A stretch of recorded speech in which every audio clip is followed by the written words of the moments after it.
Okay, welcome back to this advertisement stream for Lasergurkenland, reachable under lgl.sillyhoon.com. It's a vanilla anarchy server. And today, well, what today? I just did 2 streams already, so saying today is kind of weird in this context, but whatever. After watching 2 streams about mobile phones and like the GSM stuff,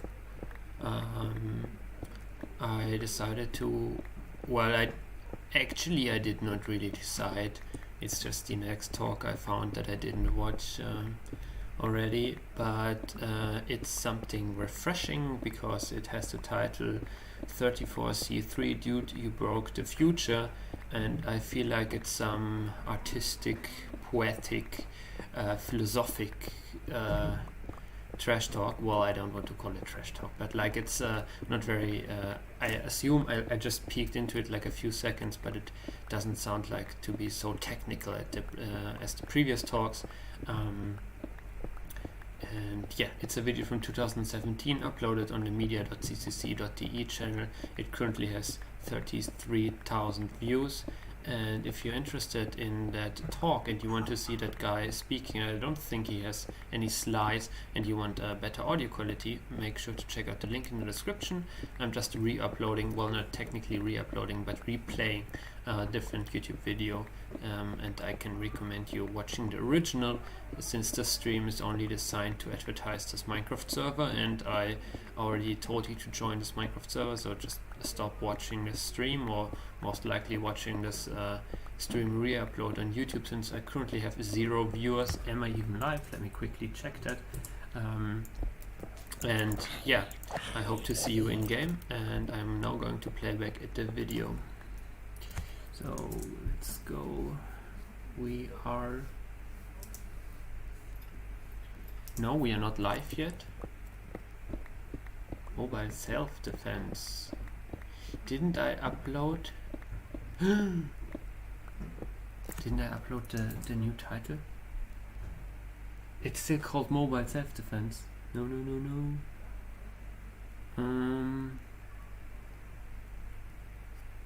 Did I at least... Oh no, it didn't seem to go through. Am I just stupid? Did I even start the stream? I don't know, man. Yeah, I might have failed updating the description and the title of the stream, which is okay, I guess, since I just have to do that afterwards. Okay, so let's get started. Anyone?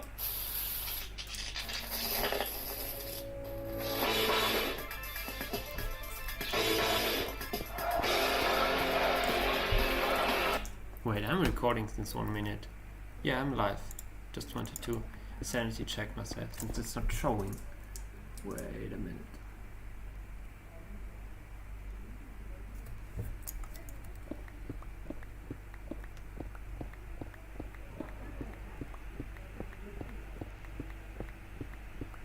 How long does it take to start the stream? It's like 1 minute, right? Didn't I spend 1 minute already? Since 3 minutes.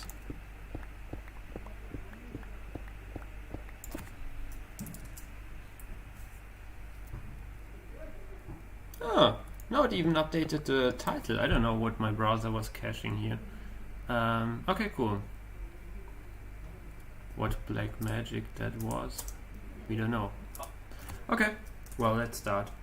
Sorry for that confusion.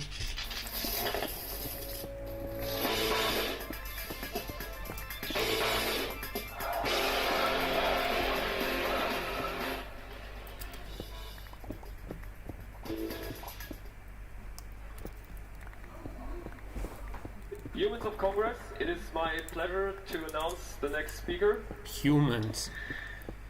I was supposed to pick out a few awards or something to actually present what he's done in his life, but I can only say he's one of us. That was weird. Charles Stross. Hi. Is this on? Good, great. I'm really pleased to be here. And I want to start by apologising for my total lack of German. So this talk is going to be in English. Good morning. I'm Charlie Stross, and it's my job to tell lies for money.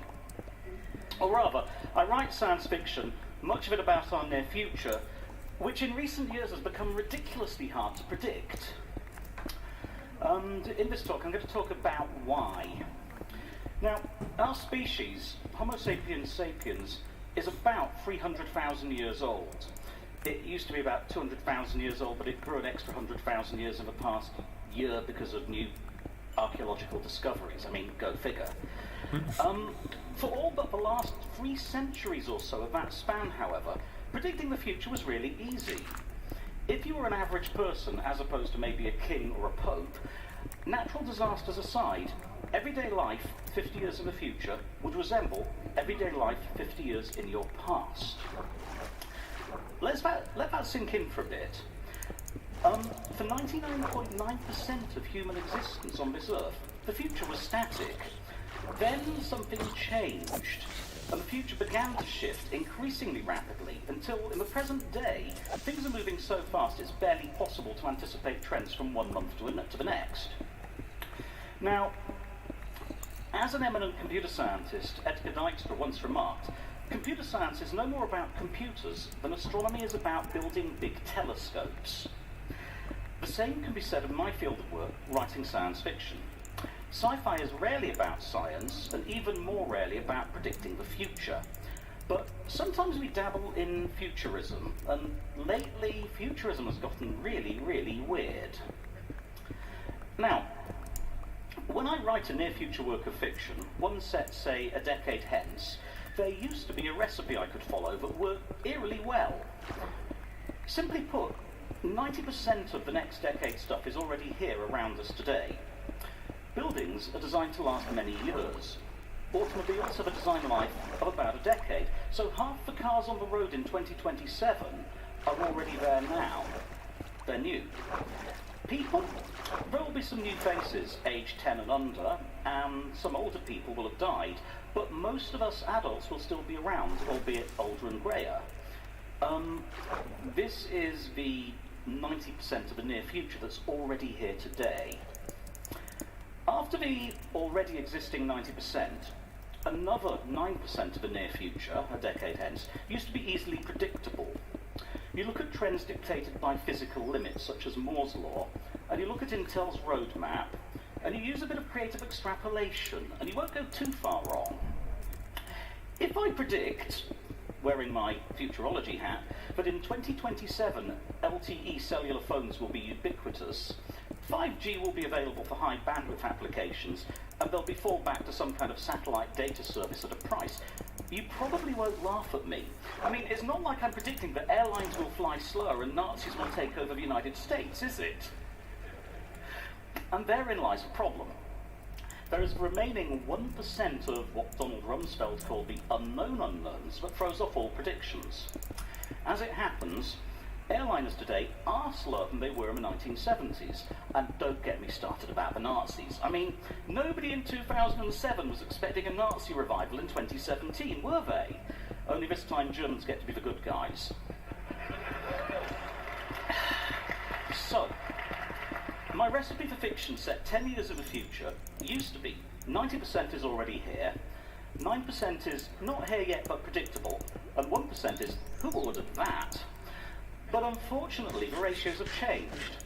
I think we're now down to maybe 80% already here. Climate change takes a huge toll on architecture. Then 15% not here yet but predictable, and a whopping 5% of utterly unpredictable deep craziness. Now, before I carry on with this talk, I want to spend a minute or two ranting loudly and ruling out the singularity. Some of you might assume that as the author of books like Singularity, Sky and Accelerando, I expect an impending technological singularity, that we will develop self-improving artificial intelligence and mind uploading, and the whole wish list of transhumanist aspirations promoted by the likes of Ray Kurzweil will come to pass. Unfortunately, this isn't the case. I think transhumanism is a warmed-over Christian heresy. While its adherents tend to be outspoken atheists, they can't quite escape from the history that gave rise to our current Western civilization. Many of you are familiar with design patterns, an approach to software engineering that focuses on abstraction and simplification in order to promote reusable code. When you look at the AI singularity as a narrative, and identify the numerous places in their story where the phrase, "and then a miracle happens," occur, it becomes apparent pretty quickly that they've reinvented Christianity.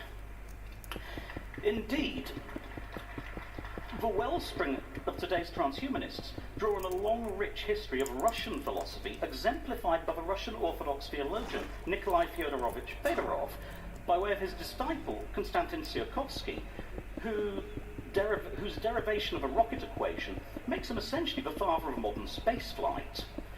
Once you start probing the nether regions of transhumanist thought and run into concepts like Roko's basilisk, by the way, any of you who didn't know about the basilisk before are now doomed to an eternity in AI hell, terribly sorry, you realise they've mangled it to match some of the nastier aspects of Presbyterian Protestantism.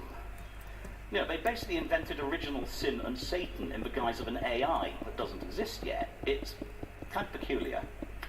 Anyway, my take on the singularity is that if something walks like a duck and quacks like a duck, it's probably a duck. And if it looks like a religion, it's probably a religion. I don't see much evidence for human-like, self-directed artificial intelligences coming along anytime soon, and a fair bit of evidence that nobody except some freaks in cognitive science departments even want it. I mean, if we invented an AI that was like a human mind, it'd do the AI equivalent of sitting on the sofa munching popcorn and watching the Super Bowl all day. It wouldn't be much use to us. What we're getting instead is self-optimizing tools that defy human comprehension, but are not in fact any more like our kind of intelligence than a Boeing 737 is like a seagull. Boeing 737s and seagulls both fly. Boeing 737s don't lay eggs and shit everywhere. So I'm going to wash my hands of the singularity as a useful explanatory model of the future without further ado. I'm one of those vehement atheists as well, and I'm going to try and offer you a better model for what's happening to us. Now, as my fellow Scottish science fiction author Ken MacLeod likes to say, the secret weapon of science fiction is history. History, loosely speaking, is the written record of what and how people did things in past times, times that have slipped out of our personal memories. We science fiction writers tend to treat history as a giant toy chest to raid whenever we feel like telling a story. With a little bit of history, it's really easy to whip up an entertaining yarn about a galactic empire that mirrors the development and decline of the Habsburg Empire, or to respin the October Revolution as a tale of how Mars got its independence. But history is useful for so much more than that. It turns out that our personal memories don't span very much time at all. I'm 53 and I barely remember the 1960s. I only remember the 1970s with the eyes of a 6 to 16-year-old. My father died this year, aged 93, and he just about remembered the 1930s. Only those of my father's generation directly remember the Great Depression and can compare it to the 2007-08 global financial crisis directly. We Westerners tend to pay little attention to cautionary tales told by 90-somethings. We're modern, we're change-obsessed, and we tend to repeat our biggest social mistakes just as they slip out of living memory, which means they recur on a timescale of 70 to 100 years. So if our personal memories are useless, we need a better toolkit, and history provides that toolkit. History gives us the perspective to see what went wrong in the past, and to look for patterns and check to see whether those patterns are recurring in the present. Looking in particular at the history of the past 200 to 400 years, that age of rapidly increasing change that I mentioned at the beginning, one glaringly obvious deviation from the norm of the preceding 3,000 centuries is obvious. And that's the development of artificial intelligence, which happened no earlier than 1553 and no later than 1844. I'm talking, of course, about the very old, very slow AIs we call corporations. What lessons from the history of a company can we draw that tell us about the likely behaviour of the type of artificial intelligence we're interested in here today?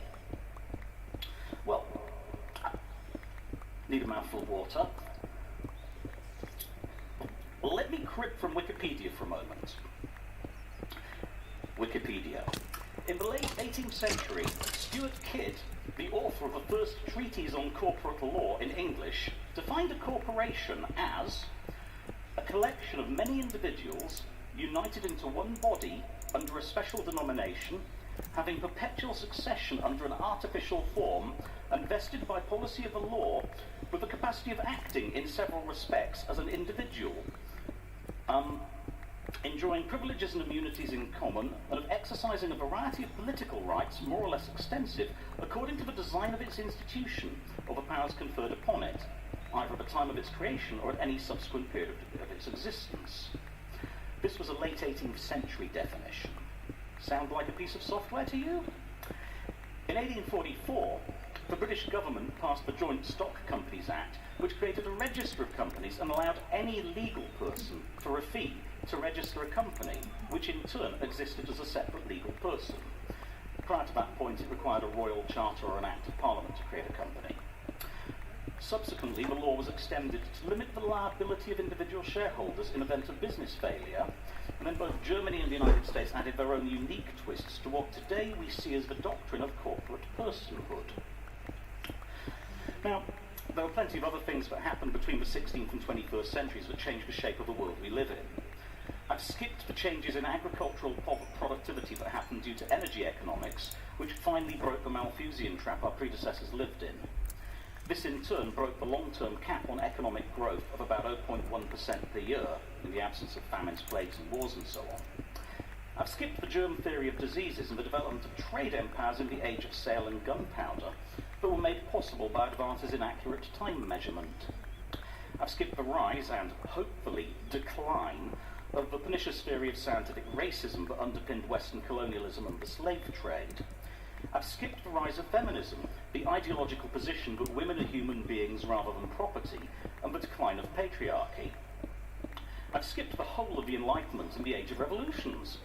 But this is a technocentric congress, so I want to frame this talk in terms of AI, which we all like to think we understand.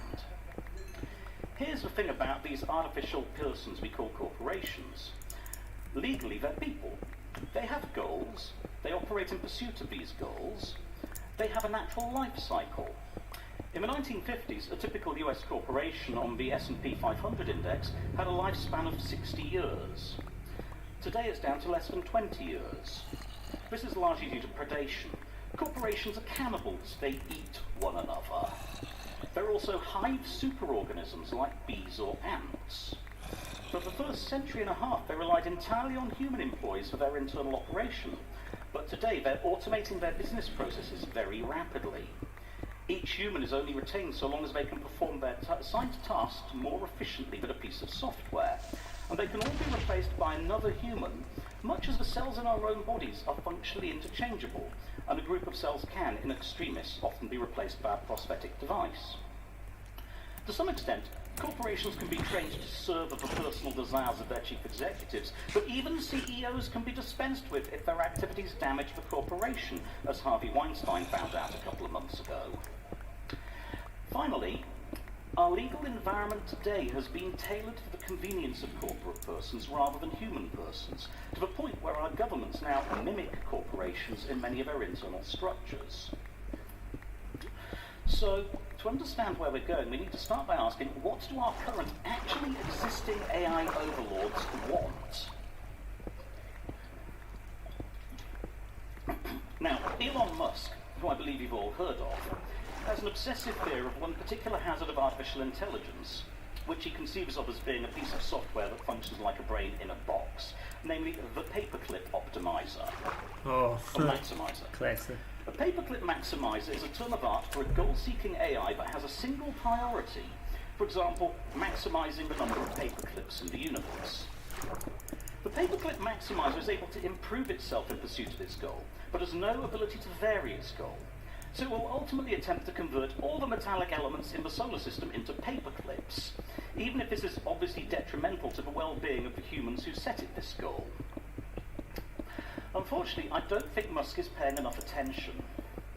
Consider his own companies. Tesla isn't a paperclip maximizer, it's a battery maximizer. After all, an electric car is a battery with wheels and seats. SpaceX is an orbital payload maximizer, driving down the cost of space launches in order to encourage more sales for the service it provides. Solar City is a photovoltaic panel maximizer, and so on. All three of Musk's very own slow AIs are based on an architecture designed to maximize return on shareholder investment, even if by doing so they cook the planet the shareholders have to live on or turn the entire thing into solar panels. But hey, if you're Elon Musk, that's okay, you're going to retire on Mars anyway. By the way, I'm ragging on Musk in this talk simply because he's the current opinionated tech billionaire who thinks that disrupting a couple of industries entitles him to make headlines. If this was 2007 and my focus slightly different, I'd be ragging on Steve Jobs. And if we were in 1997, my target would be Bill Gates. Don't take it personally, Elon. Back to topic. The problem with corporations is that despite their overt goals, whether they make electric vehicles or build or sell life insurance policies, they all have a common implicit paperclip maximizer goal, to generate revenue. If they don't make money, they're eaten by a bigger predator or they go bust. It's as vital to them as breathing is to us mammals. They generally pursue their implicit goal, maximizing revenue, by pursuing their overt goal. But sometimes they try instead to manipulate their environment to ensure that money flows to them regardless. Human tool-making culture has become very complicated over time. New technologies always come with an attached, implicit political agenda that seeks to extend the use of a technology. Governments react to this by legislating to control new technologies, and sometimes we end up with industries actually indulging in legal duels through the regulatory mechanism of law to determine who prevails. For example, consider the automobile. You can't have mass automobile transport without gas stations and fuel distribution pipelines. These in turn require access to whoever owns the land the oil is extracted from under, and before you know it, you end up with a permanent army in Iraq and a clan dictatorship in Saudi Arabia. Closer to home, automobiles imply jaywalking laws and drink driving laws. They affect town planning regulations and encourage suburban sprawl, the construction of human infrastructure on a scale required by automobiles, not pedestrians. This in turn is bad for competing transport technologies like buses or trams, which work best in cities with a high population density. So, to get laws that favour the automobile in place, providing an environment conducive to doing business, automobile companies spent money on political lobbyists, and when they can get away with it, on bribes. Bribery needn't to be blatant, of course. For example, the reforms of the British railway network in the 1960s dismembered many branch lines and coincided with a surge in road building and automobile sales. These reforms were orchestrated by Transport Minister Ernest Marples, who was purely a politician.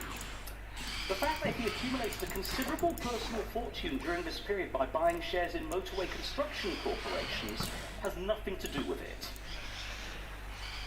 So, no conflict of interest there. Now, the automobile industry can't be considered a pure paperclip maximizer. The automobile industry in isolation can't be considered a pure paperclip maximizer. You have to look at it in conjunction with the fossil fuel industries, the road construction business, the accident insurance sector, and so on. When you do this, you begin to see the outline of a paperclip maximizing ecosystem that invades far-flung lands and grinds up and kills around 1.25 million people per year. That's the global death toll from automobile accidents, currently according to the World Health Organization. It rivals the First World War on an ongoing permanent basis, and these are all side effects of its drive to sell you a new car. Now, automobiles aren't, of course, a total liability. Today's cars are regulated stringently for safety and in theory to reduce toxic emissions. They're fast, efficient and comfortable. You can thank legal mandated regulations imposed by governments for this, of course. Go back to the 1970s and cars didn't have crumple zones. Go back to the 50s and they didn't come with seat belts as standard. In the 1930s, indicators, turn signals and brakes on all four wheels were optional.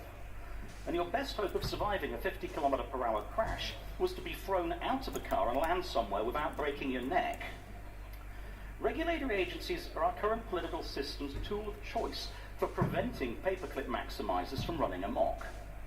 Unfortunately, regulators don't always work. The first failure mode of regulators that you need to be aware of is regulatory capture, where regulatory bodies are captured by the industries they control. Ajit Pai, head of the American Federal Communications Commission, which just voted to eliminate net neutrality rules in the United States, has worked as Associate General Counsel for Verizon Communications, Inc., the largest current descendant of the Bell Telephone Systems monopoly. After the AT&T antitrust lawsuit, the Bell network was broken up into 7 baby Bells. They've now pretty much reformed and reaggregated, and Verizon is the largest current one. Why should someone with a transparent interest in a technology corporation end up running a regulator that tries to control the industry in question? Well, if you're going to regulate a complex technology, you need to recruit regulators from people who understand it. Unfortunately, most of those people are industry insiders. Ajit Pai is clearly very much aware of how Verizon is regulated, very insightful into its operations, and wants to do something about it, just not necessarily in the public interest. When regulators end up staffed by people drawn from the industries they're supposed to control, they frequently end up working with their former office mates to make it easier to turn a profit, either by raising barriers to keep new insurgent companies out, or by dismantling safeguards that protect the public. Now, a second problem is regulatory lag, where a technology advances so rapidly that regulations are laughably obsolete by the time they're issued. Consider the EU directive requiring cookie notices on websites to caution users that their activities are tracked and their privacy may be violated. This would have been a good idea in 1993 or 1996, but unfortunately it didn't show up until 2011. Fingerprinting and tracking mechanisms had nothing to do with cookies and were already widespread by then. Tim Berners-Lee observed in 1995 that 5 years worth of change was happening on the web for every 12 months of real-world time. By that yardstick, the cookie law came out nearly a century too late to do any good. Again, look at Uber. This month, the European Court of Justice ruled that Uber is a taxi service, not a web app. This is arguably correct. The problem is, Uber has spread globally since it was founded 8 years ago, subsidizing its drivers to put competing private hire firms out of business. Whether this is a net good for society is debatable. The problem is, a taxi driver can get awfully hungry if she has to wait 8 years for a court ruling against a predator intent on disrupting her business. So to recap, firstly, we already have paperclip maximizers, and Musk's AI alarmism is curiously mirror blind. Secondly, we have mechanisms for keeping paperclip maximizers in check, but they don't work very well against AIs that deploy the dark arts, especially corruption and bribery, and they're even worse against true AIs that evolve too fast for human-mediated mechanisms like the law to keep up with. Finally, unlike the naive vision of a paperclip maximizer that maximizes only paperclips, existing AIs have multiple agendas. Their overt goal, but also profit-seeking, expansion into new markets, and to accommodate the desire of whoever is currently in the driving seat. Now, this brings me to the next major heading in this dismaying laundry list: how it all went wrong. It seems to me that our current political upheavals are best understood as arising from the capture of post-1917 democratic institutions by large-scale AI. Everywhere you look, you see voters protesting angrily against an entrenched establishment that seems determined to ignore the wants and needs of their human constituents in favour of those of the machines. The Brexit upset was largely the result of a protest vote against the British political establishment. The election of Donald Trump, likewise, with a side order of racism on top. Our major political parties are led by people who are compatible with the system as it exists today, a system that has been shaped over decades by corporations distorting our government and regulatory environments. We humans live in a world shaped by the desires and needs of AI, forced to live on their terms, and we're taught that we're valuable only to the extent we contribute to the rule of the machines. Now, this is 3C, and we're all more interested in computers and communications technology than this historical crap. But as I said earlier, history is a secret weapon if you know how to use it. What history is good for is enabling us to spot recurring patterns that repeat across timescales outside our personal experience. If we look at our historical, very slow AIs, what do we learn from them about modern AI and how it's going to behave? Well, to start with, our AIs have been warped. The new AIs, the electronic ones instantiated in our machines, have been warped by a terrible, fundamentally flawed design decision back in 1995 that has damaged democratic political processes, crippled our ability to truly understand the world around us, and led to the angry upheavals and upsets of the present decade. That mistake was the decision to fund the build-out of a public World Wide Web, as opposed to the earlier government-funded corporate and academic internet, by monetizing eyeballs through advertising revenue. The ad-supported web we're used to today wasn't inevitable. If you recall the web as it was in 1994, there were very few ads at all, and not much in the way of commerce. 1995 was the year the World Wide Web really came to public attention in the Anglophone world, and consumer-facing websites began to appear. Nobody really knew how this thing was going to be paid for. The original dot-com bubble was all about working out how to monetize the web for the first time, and a lot of people lost their shirts in the process. Our naive initial assumption was that the transaction cost of setting up a TCP/IP connection over modem was too high to be supported by per-use micro-billing for web pages. So instead of charging people a fraction of a euro cent for every page view, we'd bill customers indirectly by shoving advertising banners in front of their eyes and hoping they'd click through and buy something. Unfortunately, advertising is in an industry, one of those pre-existing very slow AI ecosystems I already alluded to. Advertising tries to maximize its hold on the attention of the minds behind each human eyeball. The coupling of advertising with web search was an inevitable outgrowth. I mean, how better to attract the attention of reluctant subjects than to find out what they're really interested in seeing and selling ads that relate to those interests? The problem with applying the paperclip maximizer approach to monopolizing eyeballs, however, is that eyeballs are a limited, scarce resource. There are only 168 hours in every week in which I can gaze at banner ads. Moreover, most ads are irrelevant to my interests, and it doesn't matter how often you flash an ad for dog biscuits at me, I'm never going to buy any. I have a cat. To make best revenue-generating use of our eyeballs, it's necessary for the ad industry to learn who we are and what interests us, and to target us increasingly minutely in hope of hooking us with stuff we're attracted to. In other words, the ad industry is a paperclip maximizer that for its success relies on developing a theory of mind that applies to human beings. Do I need to divert onto the impassioned rant about the hideous corruption and evil that is Facebook? Okay, somebody said yes. I'm guessing you've heard it all before, but the too long don't read summary is, Facebook is as much a search engine as Google or Amazon. Facebook searches are optimized for faces, that is for human beings. If you want to find someone you fell out of touch with 30 years ago, Facebook probably knows where they live, what their favorite color is, what size shoes they wear, and what they said about you to your friends behind your back all those years ago that made you cut them off. Even if you don't have a Facebook account, Facebook has a you account, a hole in their social graph with a bunch of connections pointing into it and your name tagged in your friends' photographs. They know a lot about you, and they sell access to their social graph to advertisers who then target you, even if you don't think you use Facebook. Indeed, there's barely any point in not using Facebook these days. They're the social media Borg. Resistance is futile. So, however, Facebook is trying to get eyeballs on ads, so is Twitter, and so are Google. To do this, they fine-tune the content they show you to make it more attractive to your eyes. And by attractive, I do not mean pleasant. We humans have an evolved automatic reflex to pay attention to threats and horrors, as well as pleasurable stimuli. And the algorithms that determine what they show us when we look at Facebook or Twitter take this bias into account. You might react more strongly to a public hanging in Iran or an outrageous statement by Donald Trump than to a couple kissing.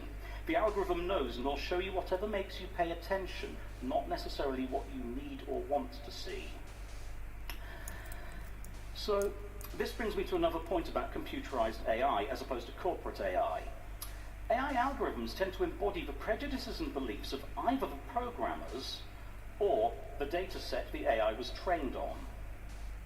A couple of years ago, I ran across an account of a webcam developed by mostly pale-skinned Silicon Valley engineers that had difficulty focusing or achieving correct color balance when pointed at dark-skinned faces.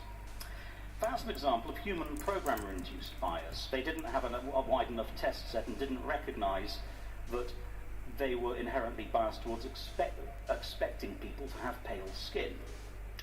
But with today's deep learning, bias can creep in via the data sets neural networks are trained on, even without the programmers intending it. Microsoft's first foray into a conversational chatbot driven by machine learning, Tay, was yanked offline within days last year because 4chan and Reddit-based trolls discovered they could train it towards racism and sexism for shits and giggles. Just imagine, you're a poor, naive, innocent AI who's just been switched on and you're hoping to pass your Turing test, and what happens? 4chan decide to play with your head. I gotta feel sorry for Tay. Now, humans may be biased, but at least individually we're accountable, and if somebody gives you racist or sexist abuse to your face, you can complain, or maybe punch them. It's impossible to punch a corporation, and it may not even be possible to identify the source of unfair bias when you're dealing with a machine learning system. AI-based systems that instantiate existing prejudices make social change harder. Traditional advertising works by playing on the target customer's insecurity and fear as much as their aspirations, and fear of a loss of social status and privileges are powerful threats. Fear and xenophobia are useful tools for attracting eyeballs. What happens when we get pervasive social networks with learned biases against, say, feminism or Islam or melanin? Or deep learning systems trained on datasets contaminated by racist dipshits and their propaganda? Deep learning systems like the ones inside Facebook that determine which stories to show you to get you to pay as much attention as possible to the adverts. I think you probably have an inkling of where this is now going. Now, if you think this is sounding a bit bleak and unpleasant, you'd be right.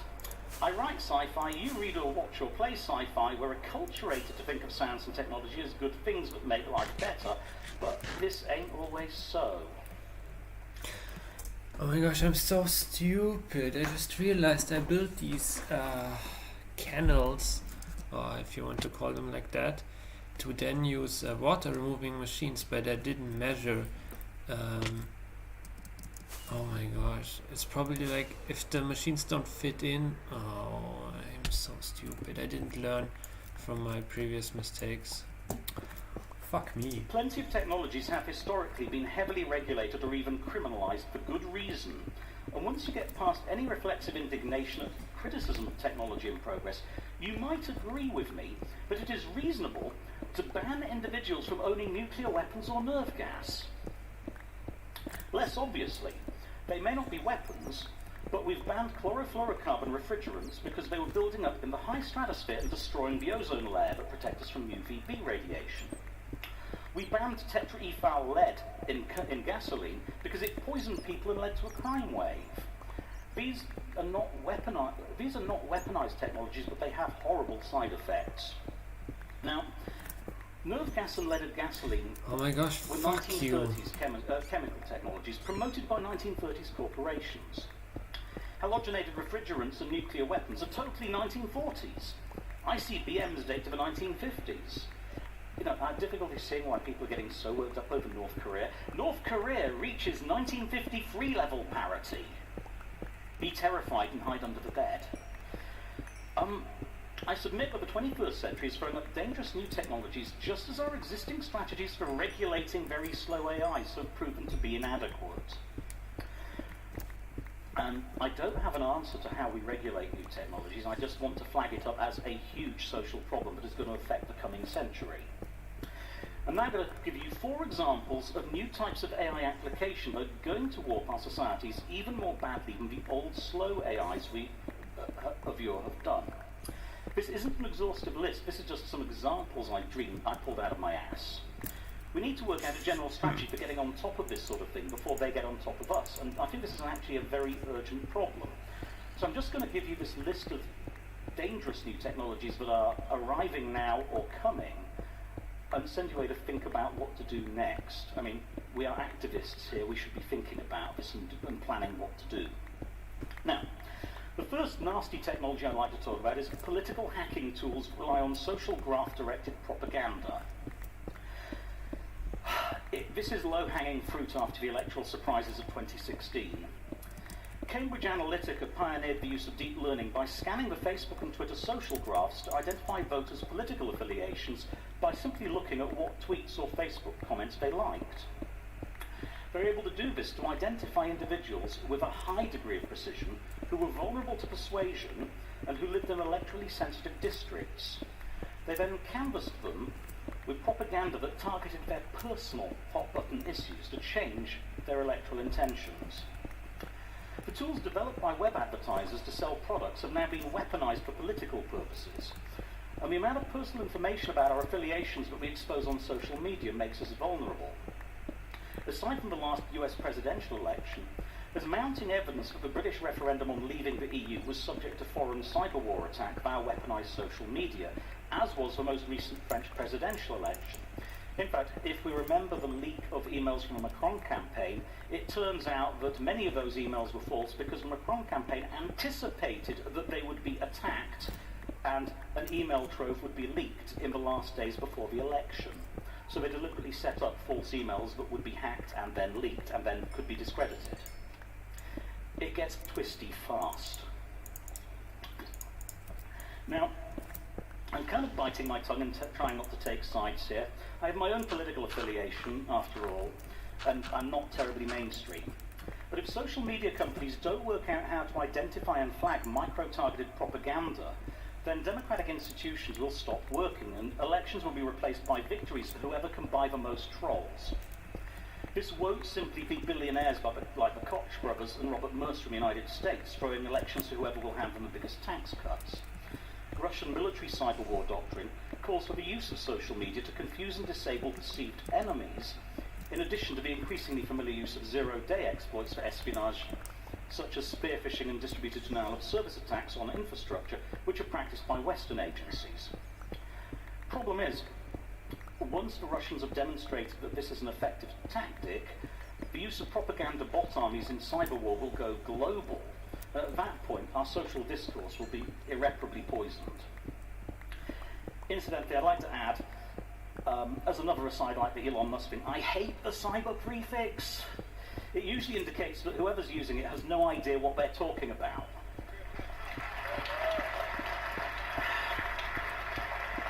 Unfortunately, much as the way the term hacker was corrupted from its original meaning in the 1990s, the term cyber war seems to have stuck, and it's now an actual thing that we can point to and say, this is what we're talking about. So I'm afraid we're stuck with this really horrible term.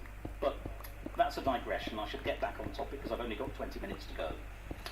Now, the second threat that we need to think about regulating or controlling is an adjunct to deep learning target propaganda. It's the use of neural network generated false video media. We're used to photoshopped images these days, but faking video and audio takes it to the next level. Luckily, faking video and audio is labor intensive, isn't it? Well, no, not anymore. We're seeing the first generation of AI-assisted video porn in which the faces of film stars are mapped onto those of other people in a video clip using software rather than laborious inhuman process.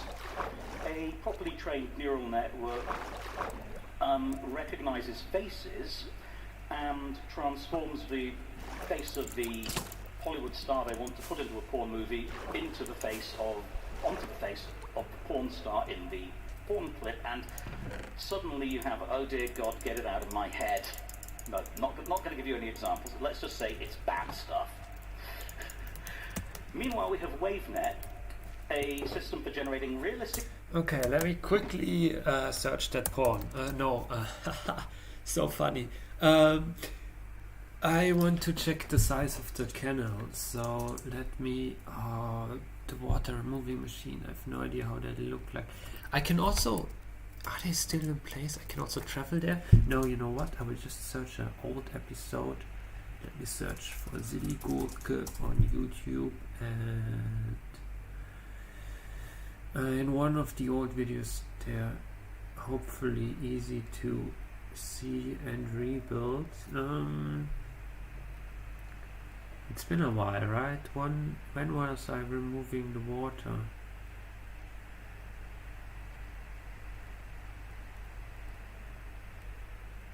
No, that was prior to that. I can't remember. Here I was bombing stuff.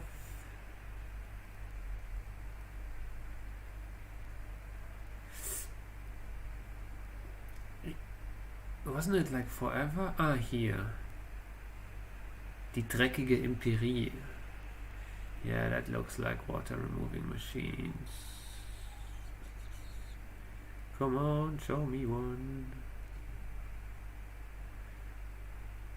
Oh, that was after the machines were active. Okay. So, here. Jahresrückblick des CCC 2017. Let's see. Ah, yeah, wonderful. Okay, so yeah, I remember it. So let me get that. Is it sticky? It is sticky, right? And those. That's it, right? And then we need sponges.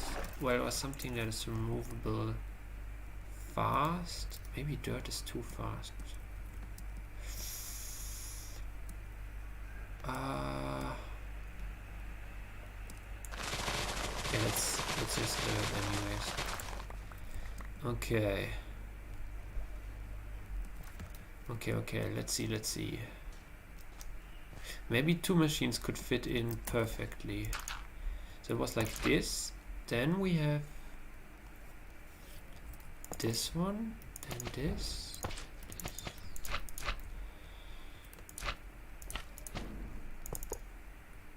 Wasn't it like this? And then we have,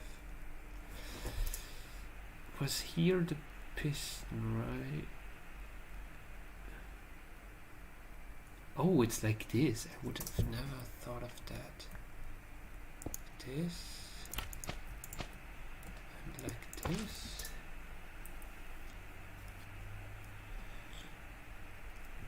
And then those are like this and this, I think. Come on, place them, bitch. Yeah, okay, I was right. Like this and like this. Okay, so, oh boy, this is going to get close.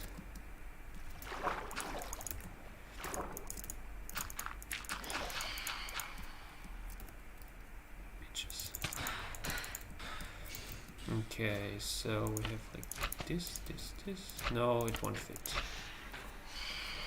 Ah, why did I expect that already?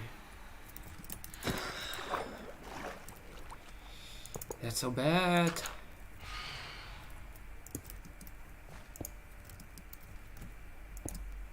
That's so bad.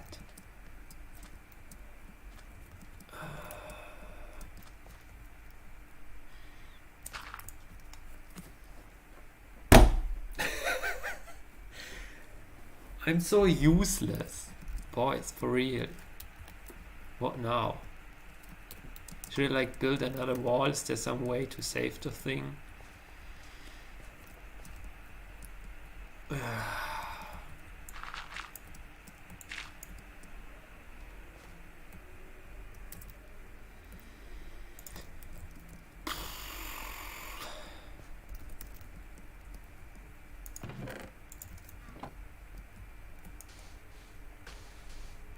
I don't know. I really don't know. Sounding speech in the voice of a human speaker the neural network has been trained to mimic. Any human speaker. We can now put words into other people's mouths realistically without employing a voice actor. This stuff is still geek intensive. It requires relatively expensive GPUs or cloud computing clusters. But in less than a decade it'll be out in the wild, turned into something any damn script kiddie can use. And just about everyone will be able to fake up a realistic video of someone they don't like doing something horrible. I mean, Donald Trump in the White House. I can't help but hope that out there somewhere there's some geek like Steve Bannon with a huge rack of servers who's faking it all. But no. Now, we've already seen alarm this year over bizarre YouTube channels that attempt to monetize children's TV brands by scraping the video content off legitimate channels and adding their own advertising and keywords on top before reposting it. This is basically YouTube spam. Many of these channels are shaped by pay-per-click maximizing advertising AIs that are simply trying to maximize their search ranking on YouTube. And it's entirely algorithmic. You have a whole list of keywords, you permutate them, you slap them on top of existing popular videos and re-upload the videos. Once you add neural network-driven tools for inserting character A into pirated video B to click maximizing bots, things are going to get very weird though. And they're going to get even weirder when these tools are deployed for political gain. We tend, being primates that evolved 300,000 years ago in a smartphone-free environment, to evaluate the inputs from our eyes and ears much less critically than what random strangers on the internet tell us in text. We're already too vulnerable to fake news as it is. Soon they'll be coming for us armed with believable video evidence. The smart money says that by 2027, you won't be able to believe anything you see in video unless there are cryptographic signatures on it linking it back to the camera that shot the raw feed. And you know how good most people are at using encryption? It's going to be chaos. So, pay-per-click maximizers that focus on eyeballs. I wonder if that happens. If it currently we have this trend going towards minimizing meeting people in person and doing everything remotely, and you don't have to fly to a different country or city to do your business meeting because it's cheaper, faster, and so on, more efficient to do it over video conference, and people use social media and so on instead of meeting in a pub or whatever, or Tinder instead of speaking to people in person and whatnot. This is the trend currently. I wonder if at some point when the internet and the digital world is so polluted by faked media and you cannot trust anything, if then the trend is going backwards and people are valuing personal interaction and the offline world more, that would be actually a nice trend in my opinion. Maybe the internet becomes so hostile that we go back to offline version, or we all get crazy, you don't know. Very 20th century. The new generation is going to be focusing on our nervous system. Advertising as an industry can only exist because of a quirk of our nervous system, which is that we're susceptible to addiction. Okay, what the fuck am I going to do now with this shit and whole shit? Can I do so it's 3 blocks. I'm sure I can build another flying machine that is can I build this machine and drive it in a different direction? Yeah, I'm sure you can build a different flying machine. Of course you can. I can just probably turn that one and wait, let me try to build something. I really suck at inventing those machines. I only copycat them. We recognize addictive behavior when we see it. Well, do we? It turns out the human brain's reward feedback loops are relatively easy to gain. Large corporations like Zynga, producers of Farmville, exist solely because of it. Free-to-use social media platforms like Facebook and Twitter are dominant precisely because they're structured to reward frequent short bursts of interaction and to generate emotional engagement. Not necessarily positive emotions. Anger and hatred are just as good when it comes to attracting eyeballs for advertisers. Smartphone addiction is a side effect of advertising as a revenue model. Frequent short bursts of interaction to keep us coming back for more. Now, a newish development, thanks to deep learning again. I keep coming back to deep learning, don't I? Use of neural networks. So do I flip those now as well, or do I deciding that perceptron was where it began and ended and it couldn't do anything? Well, we have neuroscientists now who've mechanized the process of making apps more addictive. Oh, now it will Dopamine stick to Labs this. is one startup that provides Oh, tools wait. to app developers to make any app more addictive, as well as to reduce the desire to continue participating in a behaviour if it's undesirable, if the app developer actually wants to help people kick the habit. This goes way beyond automated A/B testing. A/B testing allows developers to plot a binary tree path between options, moving towards a single desired goal. But true deep learning addictiveness maximizers can optimize for multiple attractors in parallel. The more users you've got on your app, the more effectively you can work out what attracts them and train them, and focus on extra addictive characteristics. Now, going by their public face, the folks at Dopamine Labs seem to have ethical qualms about the misuse of addiction maximizers. But neuroscience isn't a secret, and sooner or later some really unscrupulous sociopaths will try to see how far they can push it. That didn't so work. let me give you a specific imaginary scenario. Why do I suck so much? Okay, in which direction are they even activating stuff? Do I have to like put them here and like here? No. No.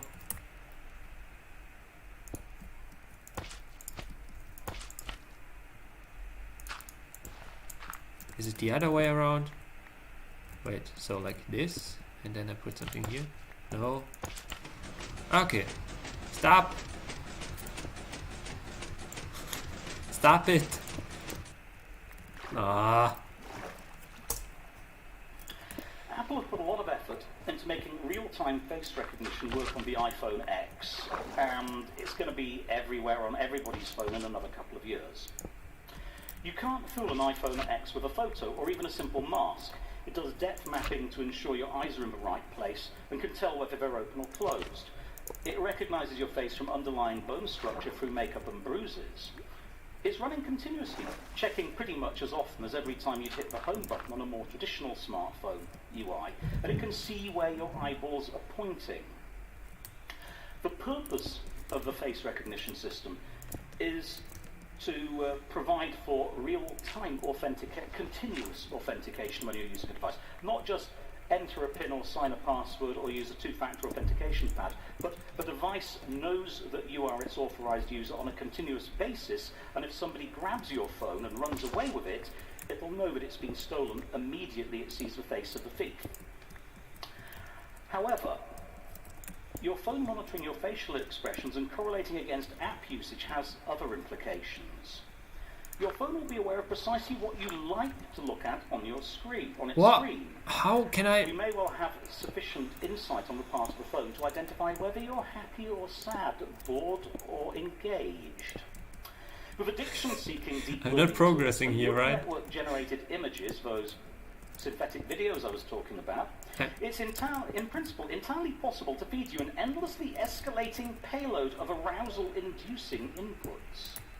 It might be Facebook or Twitter messages optimized to produce outrage, or it could be porn generated by AI to appeal to kinks you don't even consciously know you have. But either way, the app now owns your central nervous system and you will be monetized. The fuck? And finally, I'd like to raise a really hair-raising spectre that goes well beyond the use of deep learning and targeted propaganda in cyberwar. Back in 2011, an obscure Russian software house launched an iPhone app for pickup artists called Girls Around Me. Spoiler, Apple pulled it like a hot potato as soon as word got out that it existed. Now, Girls Around Me works out where the user is using GPS, then it would query Foursquare and Facebook for people matching a simple relational search for single females on Facebook, per relationship status, who have checked in or been checked in by their friends in your vicinity on Foursquare.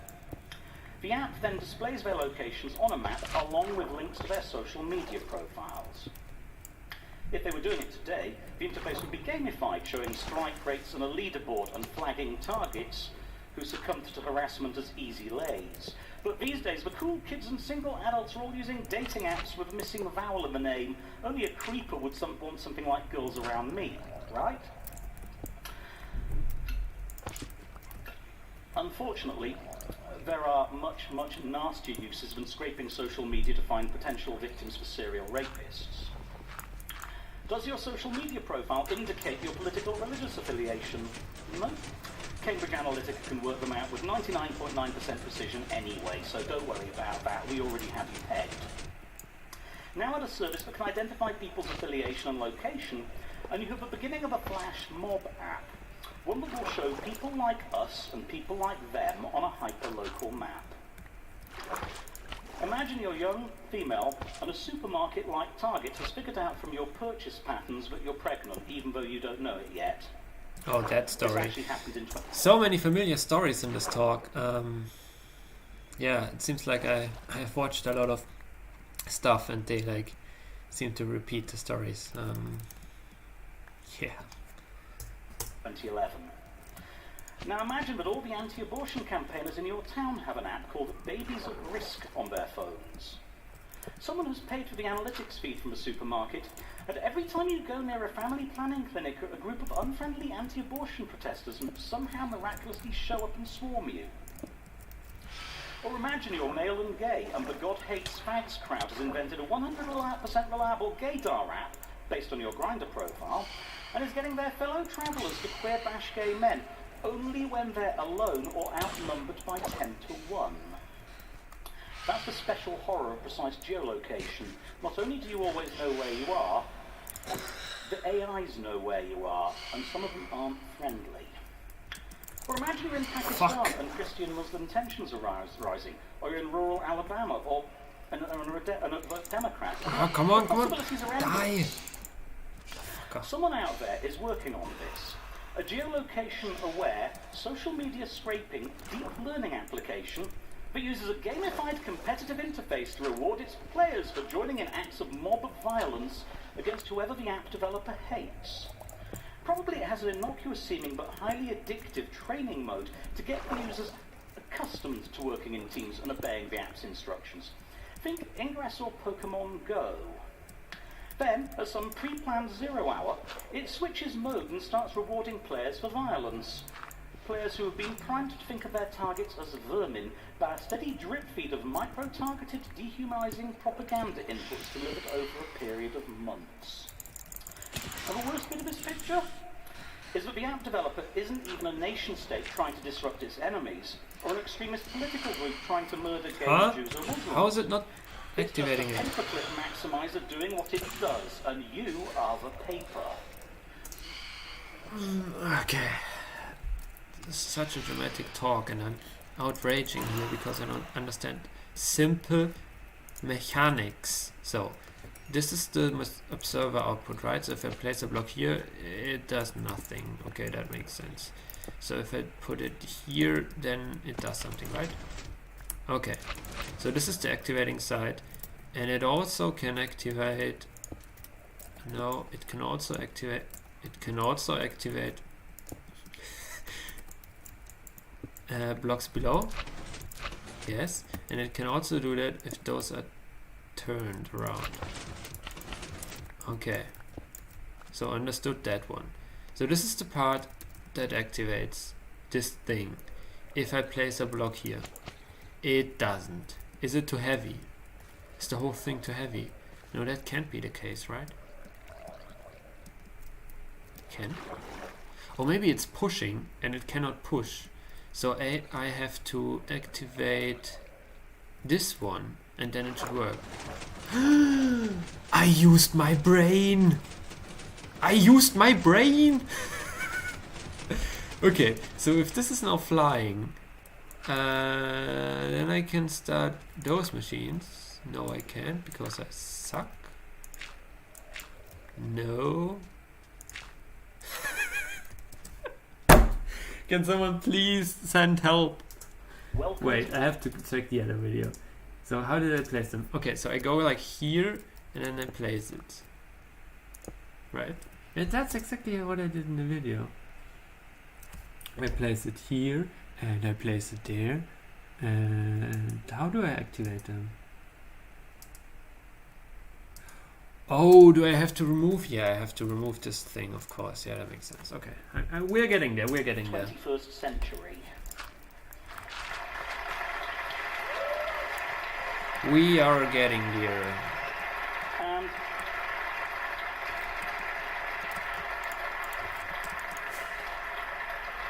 Thank you. We have a little time for questions. Do you have a microphone for the audience? Do we have any questions? Okay. So you are doing a Q&A. Hmm? So you are doing a Q&A. Yeah. Well, if there are any questions, please come forward to the microphones, numbers 1 through 4, and ask.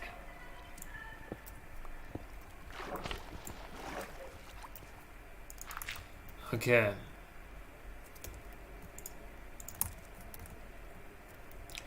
Okay, alright. Do you really think it's all bleak and dystopian like you said? Because I also think the future can be bright, looking at the internet with open source, and like it's all growing and going faster and faster in a good direction. So what do you think about the balance here? Basically, I think the problem is that about 3% of us are sociopaths or psychopaths who spoil everything for the other 97%. Wouldn't it be great if somebody could write an app that would identify all the psychopaths among us and let the rest of us just kill them? Oh my gosh. Did you just say that on stage?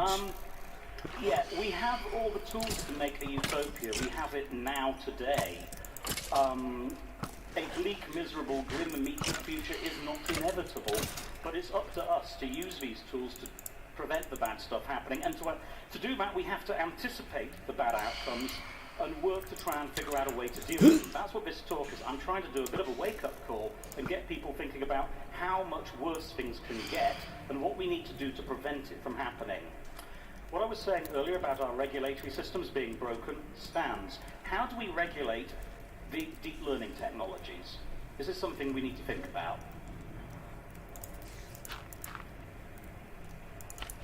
Okay, mic number 2. Oh, this will stick then to this machine, wouldn't it? Corporations as are where do you see that and what do you make it? Do you see that Will it? AI is more figurative? Wait a minute.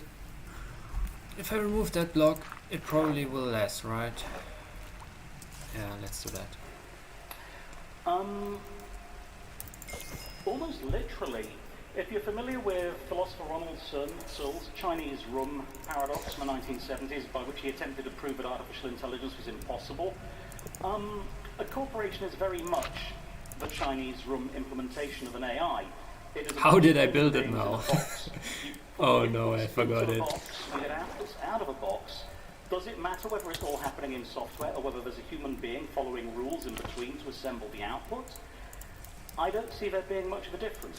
Now, you have to look at a company at a very abstract level to view it as an AI, but more and more companies are automating their internal business processes. You've got to view this as an ongoing trend. And yeah, they have many of the characteristics of an AI. Okay, so I mic place... number 4. Hi, thanks for your time. This is the... yeah. You've probably heard of the time well spent and design ethics movements that are alerting developers to dark patterns in UI design. Okay, wait, I need some silence of concentration. Is it getting day or dark or what's going on with the sun? Okay, so I place a block here and I place a block here and I should probably start this machine first. And it's not going back to water, so I don't know. And I probably need sponges ready. And let's do that.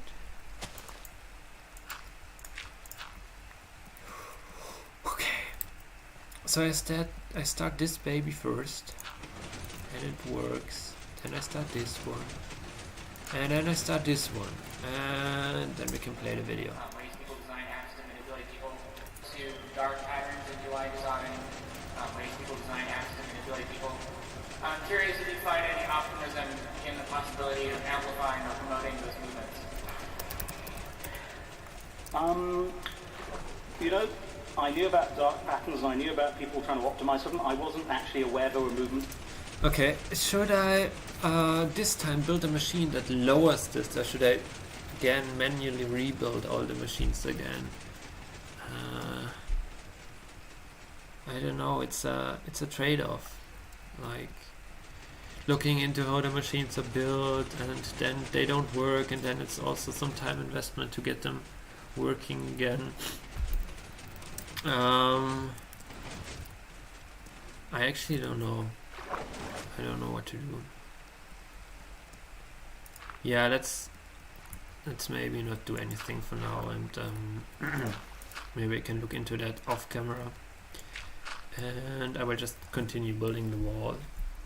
Against this? Okay, I'm 53 years old, I'm out of touch. I haven't actually done any serious programming in 15 years. I'm so rusty, my rust has rust on it. But, you know, it is a worrying trend, and actual activism is a good start. Raising awareness of hazards and of what we should be doing about them is a good start. And I would classify this actually as a moral issue. We need to... Corporations evaluate everything in terms of revenue because it's their equivalent of breathing. They have to breathe. Corporations don't usually have any moral framework. We're humans, we need a moral framework to operate within. Even if it's as simple as first do no harm, or do not do unto others that which would be repugnant if it was done unto you, the golden rule. So yeah, we should be trying to spread awareness of this about, and working with program developers to remind them that they are human beings and have to be humane in their application of technology is a necessary start. Thank you. Mike 3. Hi, yeah, I think that folks, especially in this sort of crowd, tend to jump to the just get off of Facebook solution first for a lot of these things that are really, really scary.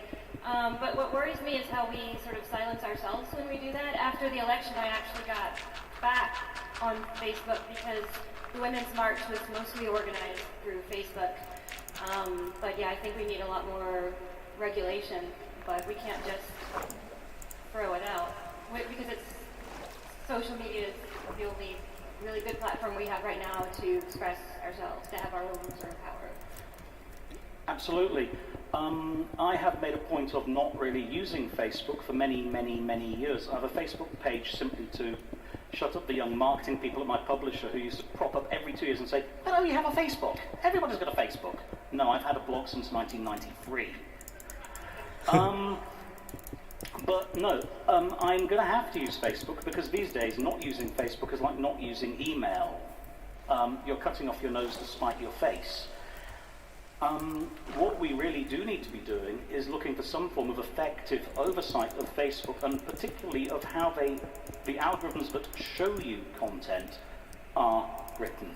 What I was saying earlier about how algorithms are not as transparent as human beings to people applies hugely to them, and both Facebook and Twitter control the information that they display to you. Okay, I'm terribly sorry for all the people queuing at the mics now. We're out of time. I also have to apologize. I announced that this talk was being held in English, but it was being held in English. What? Thank you very much, Charles Stross. Thank you very much for listening to me. It's been a pleasure. What? I didn't get that part. Okay, whatever. Yeah, it was a fun talk. Even though there are many known stories already, it's I don't know. It was fun listening to it. It was very good. It was less I don't know, abstract than I expected it to be. Yeah, cool stuff. I would say see you in the next episode of this advertisement stream, and I hope you join Lasergurkenland so that I'm not as lonely as I'm right now here. Yeah, bye.